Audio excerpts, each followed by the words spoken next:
let's get to some goodness, man. Let's talk about some goodness this morning, cause you know how I'm feeling. Oh yes, it's some goodness to be had out there.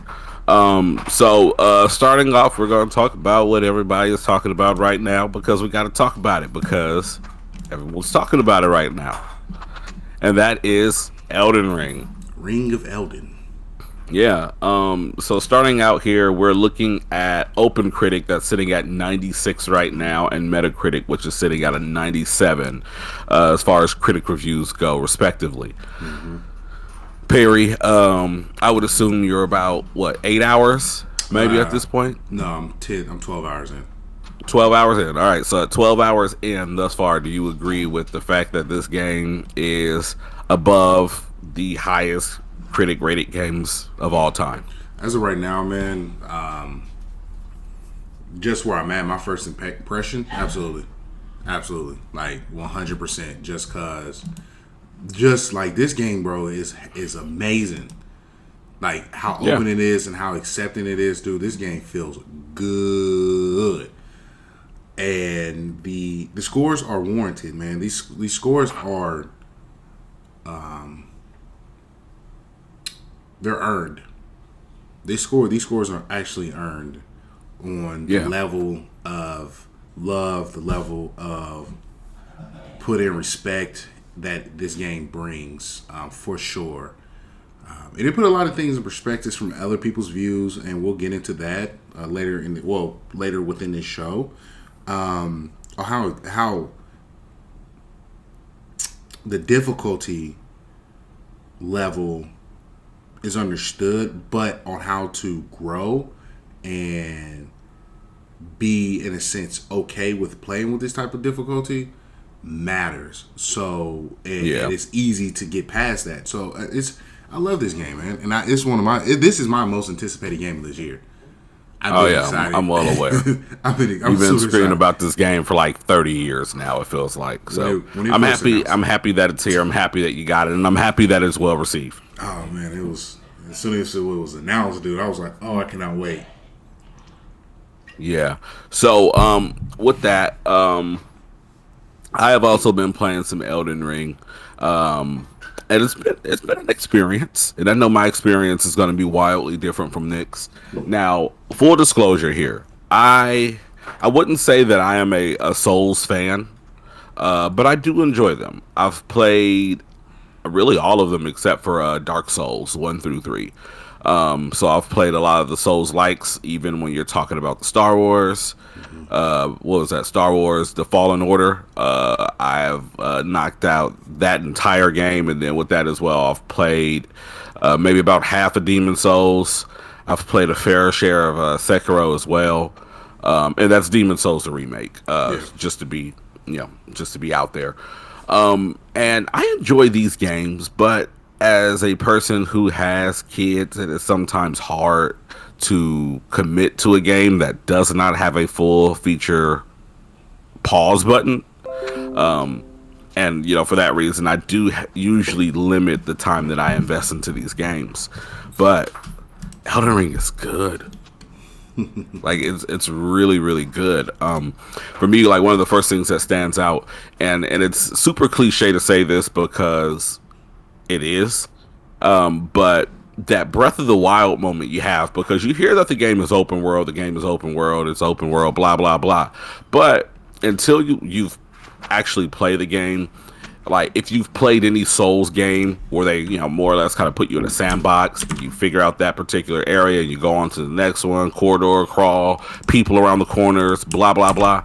Like if you are familiar with that formula, you know that you're one of the people like, well, how the hell does this work?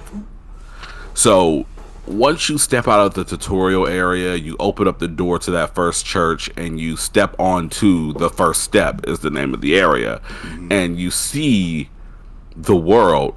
It's breathtaking because it's when you have that moment of, oh man, they actually did this. And they did. Because I mean, the biggest thing about it is, as expansive as the world is and as it portrays when you first step out onto first step, the big thing is most of the world is under the ground and in the castles, and and and everything in between. So like it's a wonder that this game is as big as it is, for the type of game that it is. Absolutely. And D-Rain, it's Oh Ring gosh. of Elden. You do care. But My guy said older rings. Oh no. yeah, hater. But congratulations to my boy Yes. D-Rain having another little ones. I wish we had horns. Bam, bam, bam, bam, Right, bam. right, You right. know? Congratulations Yeah. to the Brosa for having the little one.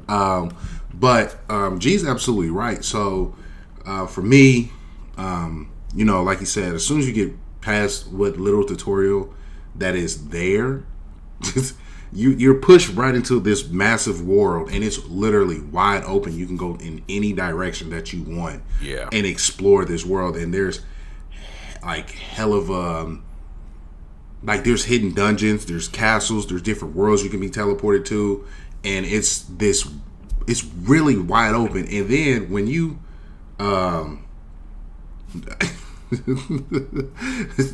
your morning Mike, and you're absolutely right, D-Rain, not my FromSoft with tutorial, but they usually break down like, hey, this is how like crafting and stuff. But as soon as you go into this world, as soon as you open them doors, there's literally what they call a mini boss that's sitting there on a horse, letting you know, like, hey, I'm not the one unless you want to go level up. Try me if you want. So there's that. And then the way you find that boss, well, you come across that boss, is because you have to go find your maiden, so you can actually begin to level up. And they tell you, they literally show you, because you have to follow these the graces, your grace points to your basically your save points and your resting points within the world, to actually find her and build that. And then, dude, it's, man, I'm geeking out right now because like there's so much in this world. But So wait, I just want to clarify. They expect you to level up before you kill the knight? the one on the horse, Yeah. yes, that is the sense. That is the Yeah, I sense. did not level up. I killed him at opening level. Well, you found a cheat. Well, you found a cheese. No, I didn't. No, I didn't cheese him. The one on the golden horse. Yeah, so I found the cheese for him, but all right, so I don't know if you noticed last night, but when we were actually fighting him, there was a reason I was not dying to him. The only reason I died is because Rob threw a spell at his shield and he reflected it at me. Yeah. Yeah, and it was a one shot, but I had him downloaded. Like, he could kill me maybe in one hit. Actually, I think I do have a video that I saved on my PlayStation, Kyle. So I'll try to get that uploaded later on today. But anyway, in regards to that, I just had him downloaded. He's one of those characters that if you get in a close range, his moves are very predictable and easy to dodge. They're very telegraphed. So you can, one, if you're on a horse and he's galloping by and you're on your horse, you can bait him into attacking, and then if you time it well enough, you can get in and get 2 strikes off and dash out before he hits you. And then if you keep around the hind legs of the horse, he really struggles to be agile enough to really come in. In Soul's, not to cut you off, in Soul's turn, Yeah. smack that booty. Yeah, so for that reason, it was kind of easy to get some good damage on him once you know how to get him. But again, he was very dangerous because, I mean, one whack and he could kill you and the horse in one blow. One blow. But ultimately, I got him, and he netted me, I want to say 3,000 runes, because they're not souls. We got to stop saying souls, but I'm saying it too. But he netted me about 3,000 runes, and then he also gave me his axe, which is a really good axe. So there he is. Absolutely. And I totally agree. So for me, my play style is I'm trying to figure it out still, just because this type of character that I got is way different from the ones I usually go for, because I usually go for the strength builds. And this one is a faith build that I'm doing, and It's a learning curve for me because it's my first one out of the box. Because I do have old habits that I need to break. But man, has it been an enjoyable thing? Because me and Rob were actually found a cheese for him last night, and then I ended up dying when he had like 5 hits left. Because he ends up hitting me through the wall. Oh no! Hit me through the wall, and then Oh no! I got hit by particle damage, environmental damage, which I love in this game, dude. So if he runs into like one of the church actually begins to crumble and fall apart if you think it's sweet, and it's like, dude. It's Wait, if he follows you into the church starts to fall apart. no. So the church where you go find the actually crafting smith, that looks like Santa Claus. If you run towards that church and he runs into it, it begins to crumble. Like there's pieces that actually fall and can actually hurt you on that part. Yeah, and it's amazing. So it was I love that part. I got a good understanding of my fireballs and killing the trolls in that game because I have been smacking them with. Yeah, that's not all we've been smacking. Oh, there's some discrimination in this game, and no. Oh yeah, there is. No disrespect to anyone there. Greg will be dropping a farming video here soon on his channel. Everyone follow on YouTube, his YouTube channel, DadPad Gaming at DadPad Gaming, because we're going to get into the farming levels. But I definitely want to go ahead and continue the boss talk. Outside of the mini bosses, there are different types of bosses as well. You have your day bosses, and you have your night bosses, and you have your dungeon bosses, and you have your main bosses. And I was able to really get a feel for all of them because the guy that you fight first as soon as you open the doors, that's a mini boss. He's not a main boss, but he's a mini boss. And then I believe where you're going on your way to the Graces to get your maiden, there's a dungeon, and that's a dungeon boss. And then when you follow the what dungeon route, is this? the one to the left when you're going towards where you're heading towards the first step. What's that area called? Where you're heading first towards the woods, and you go to that first camp. Instead of veering right, you veer left. Going to I think it's called like the Storm Gate. Like going Storm into that Gate. area. Okay, Mm-hmm. yeah. And then you have that boss. It's like the Beast Man. I smacked him. It was a lot of discrimination towards that. I beat him up. I beat him up very, very nicely. Like he got 3 backstabs in a 3-piece combo with light ice and a large fry. Oh, light ice. Light ice. I hope it was a Chick-fil-A lemonade accompanying that light ice. So it was disrespectful. But the first main bosses that you come across really get you a feel of what type of environmental of these main bosses is what you're going to face. And it's amazing because this guy, like when you see bulky characters in Souls games, they're not as agile.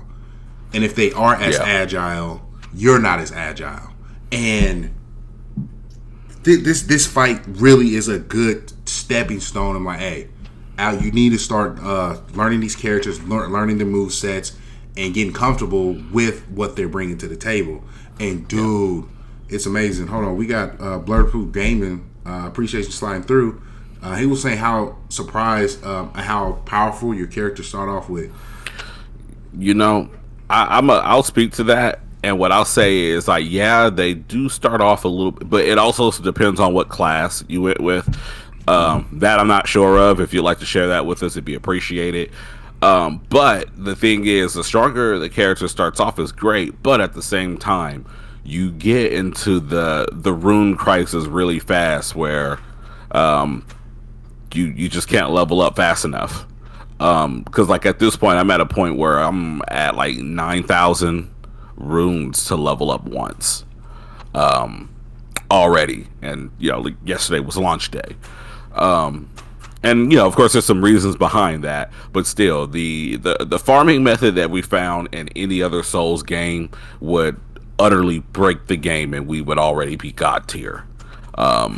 So it starts and gives you a nice little head start, but the level ups are a lot more difficult. I think the first level up in this particular game is at like 900 runes, No, the and first it one just goes was from there. eight something. The first one was 800. Oh, yeah, 800, 900. Yeah, You know, and tomato. it depends because our character, because it depends on your stats as well. We started off pretty balanced. For us, it was 8 something for the commissioner. Bandit was 760. I know for the tarnish, not we are tarnished, for the actual bare minimum character is very low because he's one with very low stats. And then That's the ranch or ranch or something like that, yeah, right? wretched. The wretched. Okay, Yeah, the wretched. I said the wench. I love it. And then you have the warrior class, which is the best the dexterity build, who has the best dual wielding in here that does premium damage, which is really damage. Ooh, premium damage. So it's amazing where each character design and character layout is particular and how you can level up these people. One thing I wanted to say, dude, is they put the aesthetics of Dark Souls 3 here with the movement of Sekiro and Bloodborne. Yeah, definitely. Because you can tell if you play Sekiro, the jumping mechanic, not the double jump, just the regular jumping mechanic, is the same in Elden Ring as it is in Sekiro. With the aesthetics design, this is Dark Souls all over. This is 100% Dark Souls. And with the movement of the bosses as quickly and as swift they are, this is Bloodborne.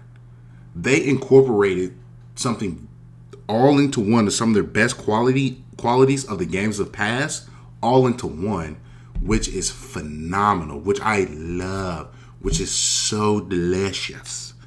And so delicious. Yum, yum, yum, yum. I'm loving how accepting and the receptive accepting value this game is getting for everyone from a lot of groups of people. And then of course, because we're gonna have to say some difficulty, yeah, we're gonna get into that. We're gonna get people into that. Difficulty. But the thing is, quite honestly, I believe that Elden Ring, and it's not a perfect game. Let me just put that out there. I've crashed out of the game 3 times where my PlayStation crashed, and I've also been kicked off the server about 5 times. A couple times in the middle of a boss battle that I was actually getting ready to defeat. And when I loaded back into the server, they dropped me right in front of the boss. I had the same amount of health remaining. The boss was restored at full health. And even one of those times, I was respawned right in front of the boss, and I loaded in. The boss was already mid-swing into an attack. And then with that as well, there are some really bad pop-in issues. Sometimes you can even see textures flickering in and out. And there are some frame rate issues. And sometimes those frame rate issues don't have anything to do with how many enemies are on the screen. Right. So there's stuff to fix here. So don't think that we are just like waving the flags, beating the drums, and parading for a perfect masterpiece. But all in all, I do feel that Elden Ring is something special, and I think people will be talking about Elden Ring for years, and it is going to be one of those games 10 years from now that we look back on and we say, okay, well, we can see the DNA of Elden Ring in so many other games and moving forward. So just be prepared for that. Like this is a game that's probably going to change a particular corner of the industry. Oh yeah, absolutely. And then like Greg said, it's not a perfect game by any means, but this is a strong candidate for Game of the Year for sure. Yeah. And for me, it's the lore that has me enticed in this game, because it's these characters. Of course, if you play any of the Souls games, you have your NPCs that you want to talk to, and these events that you have to do to trigger certain things to happen. So at night, for one, if you want to have your summonings, like the wolves and the big jellyfish, you have to catch one of these characters at night at one of the starting point graces that you come across to get the bell to start summoning these your what is it? Your wolves? Well, wolves, jellyfish, incantations. This is what I was looking for. Wait, so I have to go find that lady at night to get the summoning bell? Yeah. Okay, because I poked around and I did not find her, so I'm learning stuff here. Yeah, you have to get her at night, and then the round table. Light spoilers. I'm not going to tell you how you get there, but the characters at the round table all have their own characteristics that I love, dude. That I'm like, you have the vagabond character who I really am, like, bro. I've really sat here and really considered, like, I want to start over because this armor set that's available for the vagabond character looks really, really sick. And if you know anything about Perry, Souls games is about fashion. Fashion only. You have to look good while kicking a lot of butt. I hate basic armor. I need to look good while kicking a lot of butt. My character could go out in a licorice thong and a mop of a helmet, so long as the stats were good. Like, I could care less. Like, just let me beat a boss is all I care about. But I'm happy that you're here for the fashion, because as someone that traditionally does not play any like Souls games to completion, I don't know why I'm here. I'm just here, and I'm having a hell of a time while I'm here, though. So there's that. Oh man, the licorice thong almost took me out. So yes, and if anyone. Oh yeah, man. So it's good that you're coming across them and you're triggering these events. I know for a fact there, if you're roaming the table, the round table castle, there's a lady in the back room that holds you tight. You get love from her. She is. I did that. So she gave me an item. What does that item do? Do you know?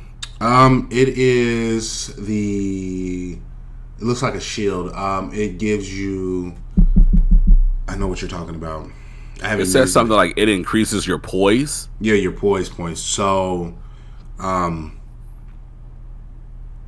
it. I have to look into it. I know what poise is.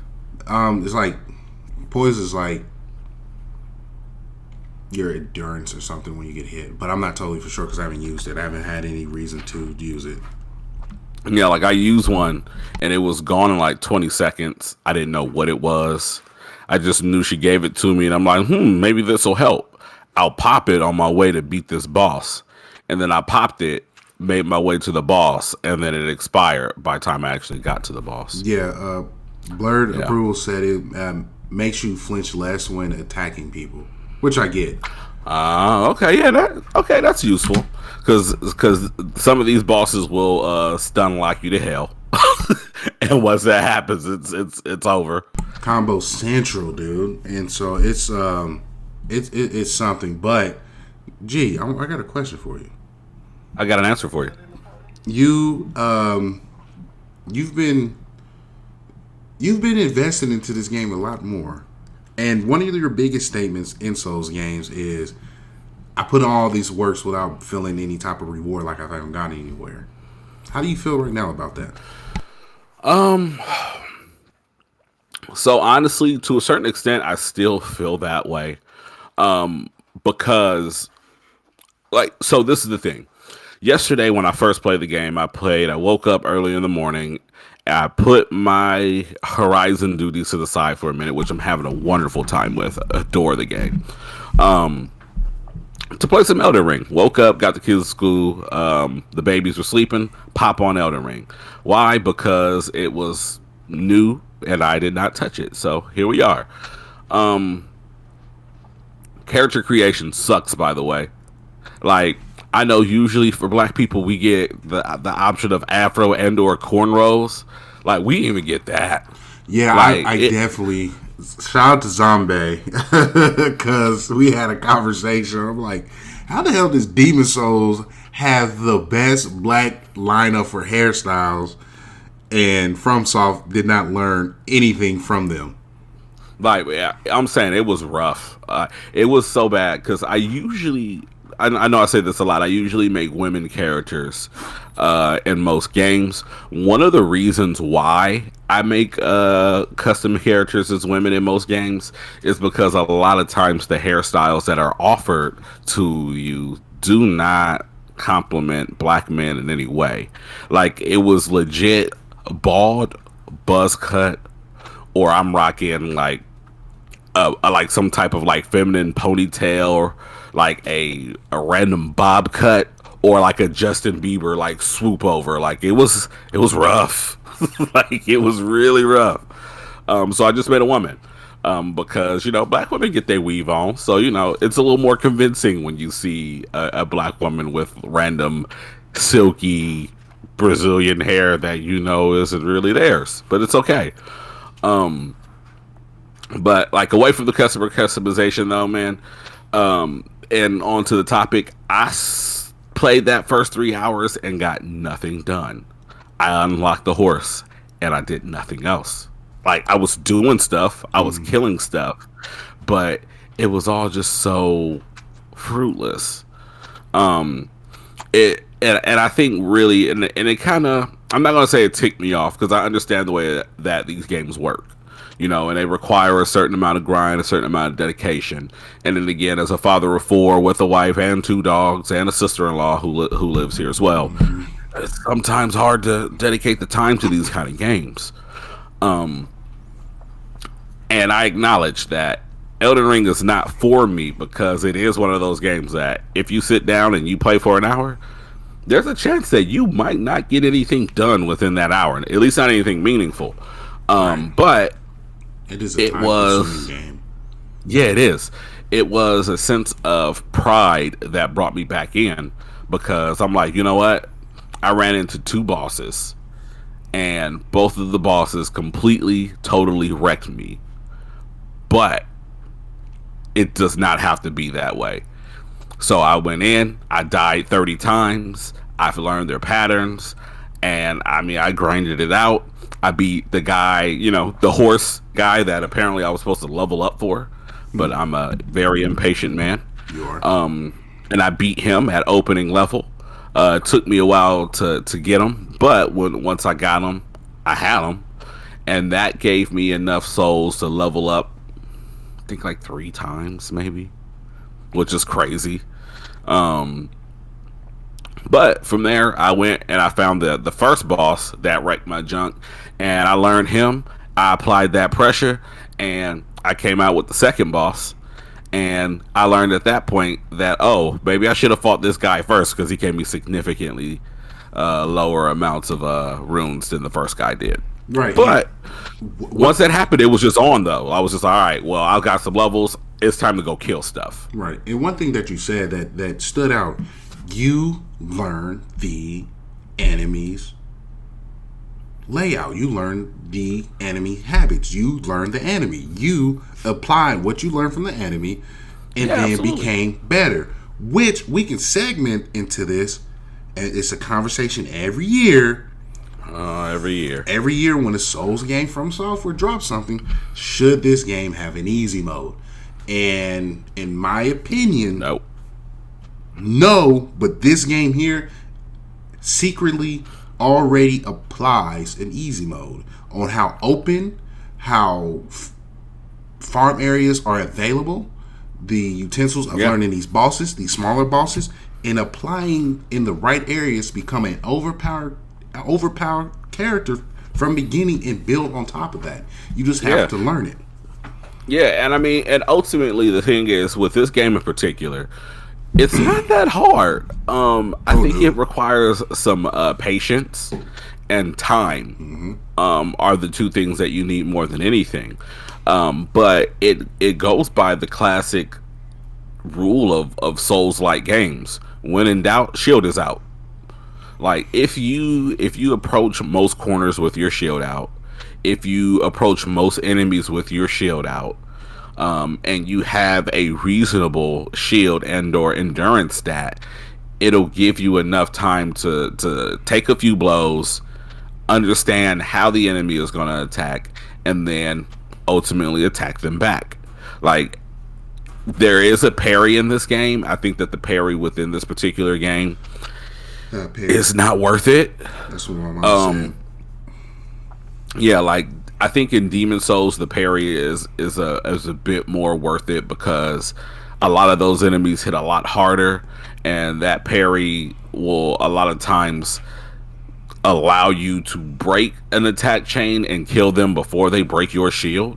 But most of the random NPC, like, not NPCs, but most of the random grunts and enemies that you'll run into will not break your shield unless you are extremely silly about the way you approach them. Absolutely. So yeah, I mean, for 90% of the enemies, you can just lock on, shield up, wait for them to attack, and then finish them off. Absolutely. And for me is because we started off with Commissioner. They come out with a 100% block shield, physical block shield. And if you are a physical type of character player, all you have to do is hide behind your shield. So they have this thing called the counter. So say if you're blocking and the enemy hits your shield, they're going to bounce off your shield, and as soon as you attack, it does a lot more damage. So there's that aspect of it. And then if you grind and get one of the bronze shields and apply one of the faith magics on there. Not talismans. It's what is it? One of the ashes onto this shield. It blocks even big main enemy bosses attacks, which you can just hide behind. Oh, really? Oh yeah. I found a YouTube video for that. In which it blocks big enemy attacks, all of them, and you can just literally hide behind your shield. A hit, block. Yeah, hit. It's crazy because, the way that this game is set up, I mean, it's really wonderful because, I'm going to talk about a different game just for a moment here. Oh, go ahead. But Hideo Kojima made Death Stranding, and the concept of Death Stranding was that it was an online multiplayer game where you did not play with other players, but the community, would bridge together in order to essentially create that multiplayer aspect through communication of signs, through helping you to build fixtures, things of that sort. And as much as you give him the coin of innovation, which is true, those bases and mechanics of online play really do come from Souls games. Because I can't tell you the amount of times I was in a rough fight, and because in opening the game, when you first step out and you get the Breath of the Wild, Great Plains, oh my God, how big is this land? I literally created a sign that said, "Behold map." And people they like it because it's the first thing that they see when they come out. They like it, and it gives me a health boost in the middle of a battle. It's great. If I see I'm walking down the hall and I'm not sure what's around the corner, you read the player messages and you look and you say, all right, it says, watch out to the left. Okay, there's probably something coming from around this corner when I come around that bend. All right, cool. I'm going around there with my shield out. And even beyond that, all right, hey, I'm stuck. I maybe need to get a couple power levels up. What am I going to do? You lean on the community. You pop onto YouTube. You pop into Reddit, and these people are talking about the game. And that is what FromSoft wants you to do. They don't want you to just flip and go to an easy mode to get through this game. They want you to engage with the community. Because if you are lost, if you are stuck, you can use a summoning, and you can bring in a random player that you don't know if that's what you choose to do. You can link up with one of your friends, and they can, show you around and help you out to knock down a boss, so on and so forth. So, does Elden Ring need an easy mode? I don't think so. I think there are plenty of concessions made within this game that meet you in the middle, where if you are having a difficult time, there are things that you can do. There are actions that you can seek out in order to alleviate some of the difficulty and make this game less stressful. But you have to engage in the community. You have to be willing to learn the game. It's one of those things that people complain about fighting games because fighting games are they look cool, but they're extremely hard to learn. Therefore, a lot of times that reflects the sales of fighting games. But fighting games aren't gonna put. I mean, I guess now they do. They give you like auto combos for like the rookies, but the auto combos don't pull out the same crazy stuff that you get from like pro level fighters. or Like, type of I damage. yeah, I don't understand. Like, it's one thing for a game to make concessions to help to meet some of the casual fans in the middle. It's another thing to obstructively change the game fundamentally from what it's supposed to be. It's supposed to be a social experience. It's supposed to be a difficult and grindy experience. Like, And why does it need an easy mode? right, and I want to go ahead and say that I agree that it shouldn't have an easy mode. But one thing I will say, it should be more accessible with different settings for people who have disabilities. Oh yeah, absolutely. I learned something on Twitter with people with disabilities, and I had to take into account because I am one of those. It doesn't need an easy mode, but it should be accessible with setting changes that makes it easier with those that have disabilities so they can enjoy it as well, because this game is really, I want people to realize that without changing the difficulty settings, but the actual accessibility, I want people to engage in it. I want everyone to experience the type of games that we play all the time, just because FromSoft, as you can see from their lineage, if we just want to go ahead and do a quick little history lesson of reviews of video games of what they dropped. Give me just 1 second because I saved this. I saved this photo. Everyone, that's my dad in the background, so I do apologize. What up, pops? So we will start with Demon Souls, 89. Dark Souls 1, 89. Dark Souls 2, 91. Dark Souls 3, 89. Bloodborne, 92. Sekiro, 90. And now Elden Ring, 97. Soul type game. Even though FromSoft made other games, their lineage of what they've dropped have all been high scoring games. Now, something that I do want to say. I do feel that, how can I say this? Well, there's only one way to say it. I do feel like those Metacritic Open Critic scores are a little skewed. And they get higher, one, because, yeah, I do feel that FromSoft does reiterate and makes that reiteration of the formula better each and every time. But I also do feel like as time has gone on, a lot of these media outlets understand the type of games that these are, and because they understand what kind of games they are, they assign particular people to review them that are within the community that enjoy these type of games.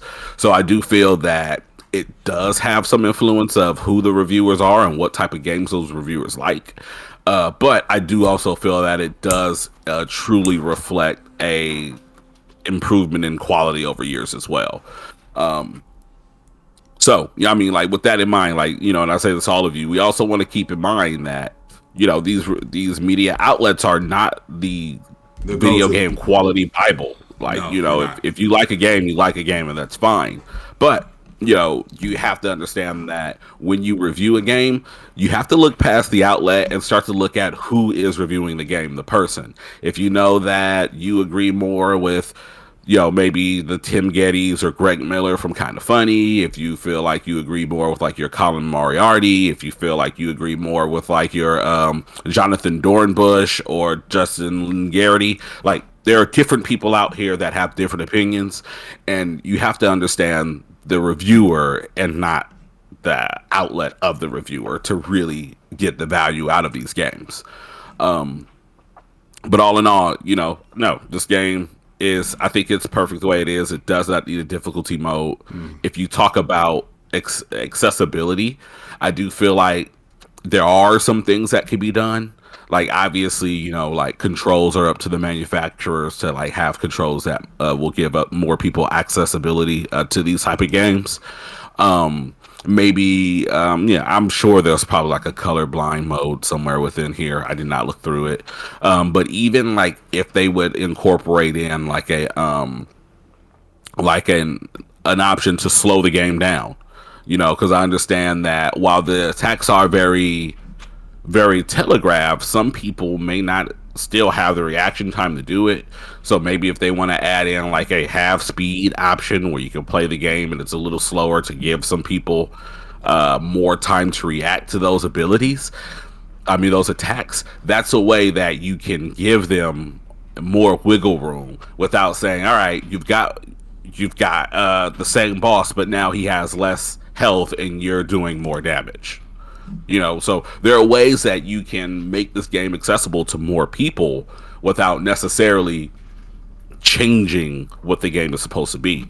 Because I think that a lot of people don't understand, and I'll use Horizon Forbidden West as a perfect example.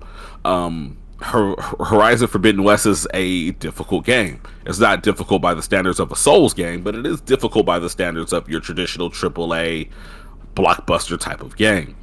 Part of the experience of that game is grinding through the economy of the game, finding shards, hunting these beasts, finding the components of these machines that are extremely difficult to farm, so on and so forth.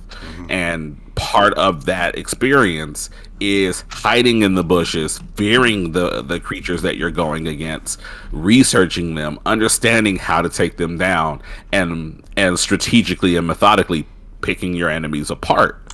In a easy mode where you don't necessarily need to study your enemy as much, and you can just go in and do more damage, take less damage, and it pretty much alleviates the fear and eliminates the requirement to have to work through this game strategically. At that point, you're fundamentally changing what the game is supposed to be. And as a reviewer, if you're reviewing the game on easy, where you don't have to stop and study these creatures, you just go out and you shoot them with the arrows, shoot them with a couple bombs until they explode. You don't have to grind to get better armor. You don't have to grind to work, and think about the skill trees that you're going after, because I mean, it's all coming easy to you. It's going to be a different experience. Like there's no other way to say it, because my experience is a bit of a grind, and with that particular game, I went too far, and I was so excited about the story. I was like level 6, but my story missions were requiring a level 18. So what did I have to do? I had to go back. It forced me to do some more hunting. It forced me to do some more exploring and to do some side missions, get invested in that world. Like, there's something there to be said versus the person that says, oh man, well, I'm under level at this part and I really don't want to take the time to go backwards. I'm just going to turn it down to the easiest difficulty and just kind of blaze through this portion. At that point, the experience is different.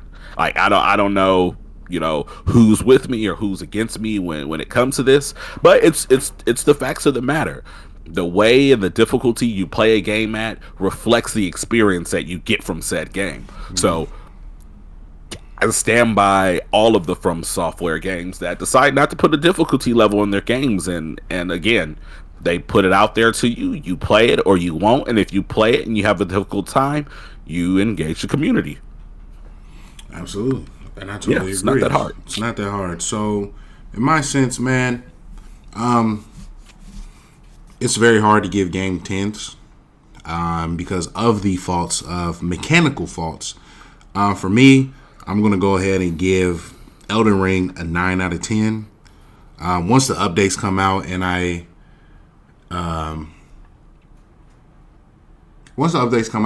for sure already know they're going to add DLC to this, it's going to be a 10 out of 10 game for sure.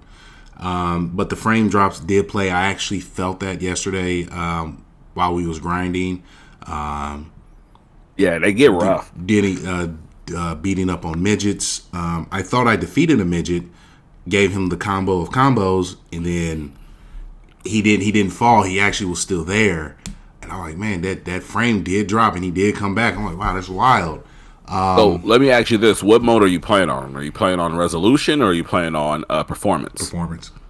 Yeah, and I mean that's the thing. I mean, this is a game that in performance mode it gets up to 60 frames per second.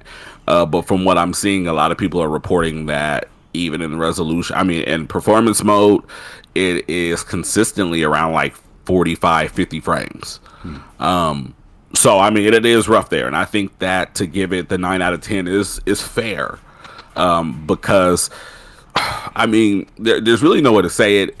I mean, it is excusable because none of us have ever had to develop a game in a work from home COVID environment, so on and so forth. So we don't fully understand.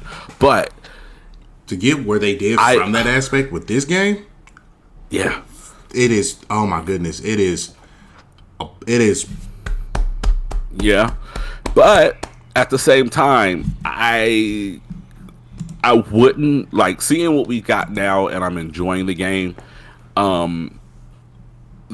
Some people may find the frame rates, the crashing of your console, and the booting from servers to be game breaking. Like, because my experience with it, again, as I've already shared, were game breaking experiences. Though I was able to load back in, one of those times I was doing some grinding and thank goodness I was able to pick them up, but I dropped like 15,000, 20,000 runes because I'm in the middle of killing an enemy and I drop from the server. I have to log back in, and while I'm giving this enemy the final blow, when I come back into the server from being dropped from it, that enemy is at full health and I'm in an area I've got no business being in. He kills me in one shot before I even realize that I'm loaded back into the game. So yeah, again, it's not perfect.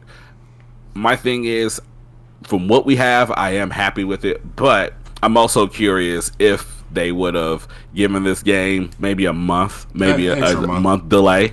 Yeah, what that would have done, because I mean, we still are in a post Cyberpunk world, and seeing what Cyberpunk is now, like, I tip my hat to them for not just abandoning the game, but I'm curious what another month or maybe even 2 months would have done to polish this game up a bit more. Absolutely. Hey, Ferry, welcome to the chat, man. I agree. Definitely want to see what it could have been, but we got what we got, and the updates are coming, and they know. Just so everyone knows, before we move on Twitch, Elden Ring was viewed globally at 750,000 people. Wow. The last the last launch was Sekiro, I believe, was at 369. No, I would think that was Dark Souls. Either Dark Souls 3 or Sekiro was at 300. Next one was 200. This is numbers, y'all, and everyone, as I'm right now looking at Twitch, well, for my particular Twitch, we have Elden Ring, chess, yeah, Elden Ring, chess. So there's that. Yeah. So if we look at a browse right now at viewerships, Elden Ring is sitting at a 715K, and then the next one after that is Counter-Strike sitting at 617, and that's because of competitive play going on right now. Yeah, that speaks volumes, man. That it does. I mean, it speaks volumes about the quality of the game and about the community. Absolutely. I mean, because these are like multiplayer light games. They're honestly more so single player games, but even with that, the community built around them and the quality that has been building around these games for the last couple years speaks so loud that other people have to stop and look. And it's amazing because this is a niche product. When we got Demon Souls on PS3, and it's like, oh, these are the same people that make Armored Core. I like giant robots. I guess I like knights. Like, nobody expected this. Like, nobody expected that this would be a title that would be strong enough to be a PS5 launch title. Nobody expected that this would be a game, or from a genre that a few years ago would have won Game of the Year. Like, I remember when Sekiro won Game of the Year, the talk around it was, I mean, Sekiro was good, but it was too difficult. I think it's going to get that honorary nomination, but there's no way it's going to win. At Game Awards, it took it, and they continue to build more and more, and the fan base gets bigger and bigger because people get curious. Like, the quality speaks for itself. Right, and appreciate you, Gully Gang, for sliding through, man. So his question was, do you think Elden Ring is all right for a beginner Souls player, or what is the best game to get started more or less easier? Okay, yeah. So I can answer that one Oh yeah, actually. because it's you. Yeah, because Ghoulie Gang, love the name by the way. Go follow me. I'm over on DadPad Gaming on Twitch, so definitely give me a follow as well. But to answer your question, yes, this is a game that can be good for beginners. I explained earlier on the show, but to explain to you as well, I have played Sekiro, I have played the Demon Souls remake, and I have played the Jedi Fallen Order Star Wars game. If you want something that is going to, and Bloodborne as well, by the way. But if you want something that is going to be Souls like, but also light, you can start off with the Star Wars Fallen Jedi Order. If you have not played that game, it is a wonderful game. If you are a Star Wars fan and curious about Souls like, it is absolutely the game for you. And they just released PS5 version and the Xbox Series X update for that. So if you are on current gen now, those games look absolutely gorgeous, and would definitely be something you can play to enjoy that new next gen experience. But ultimately, Elden Ring is a fair game for someone who is a Souls casual or a beginner in Souls, because it goes by the philosophy of, if you are overwhelmed, if you are frustrated, you're in an open world, you can just go somewhere else.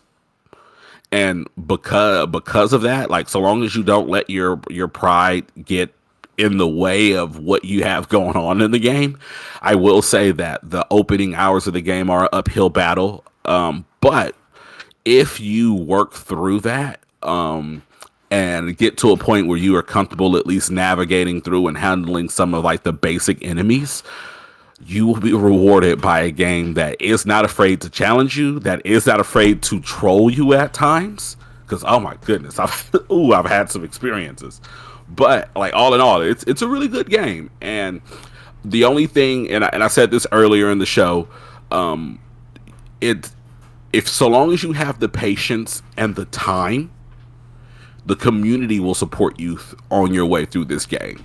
Just make sure that you follow up with YouTube, Twitch, Facebook groups, Reddit posts. Like, the community for this game is so wonderful. Like, for me, like, I don't have any complaints, because anytime I get stuck, there's always someone online willing to share and help. Yeah, to the point that I'm actually going to be dropping a video. I think I'm going to do it as a Twitch stream, just to kind of do two birds with one stone. But I'm going to actually be sharing some information on how you can get a really nice experience farm, probably a little bit after this show. So definitely, again, go follow me on my page, so that way you can shameless plug, gain that experience. Shameless plug, but no problem. But yeah, definitely give him a follow, because we definitely found that farm area. Well, shout out to our secret weapon, because he plugged us.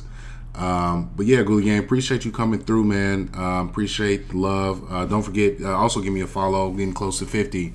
And for my answer for you, as far as any Souls game, if you want to know how to do builds correctly at a nice, easy pace, very slow, you start off with Demon Souls.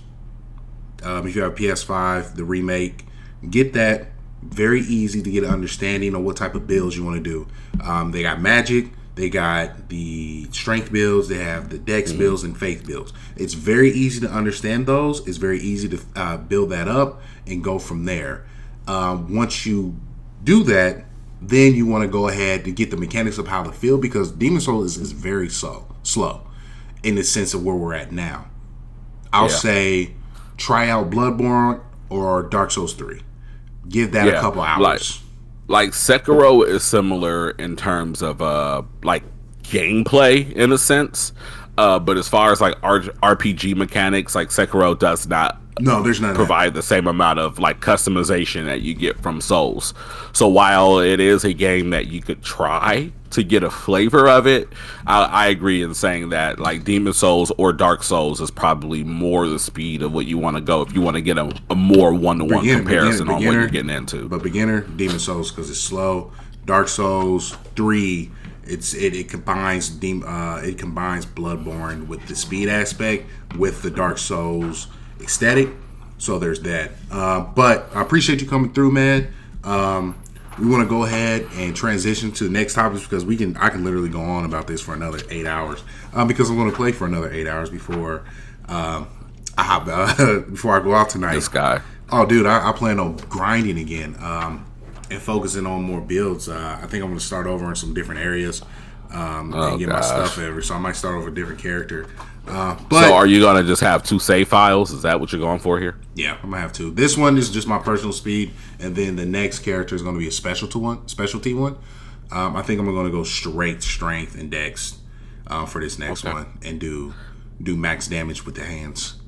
Yeah, this guy's a masochist. Like it's overtly obvious here. So yeah. Well, I've done different builds in different games. Yeah, just gosh.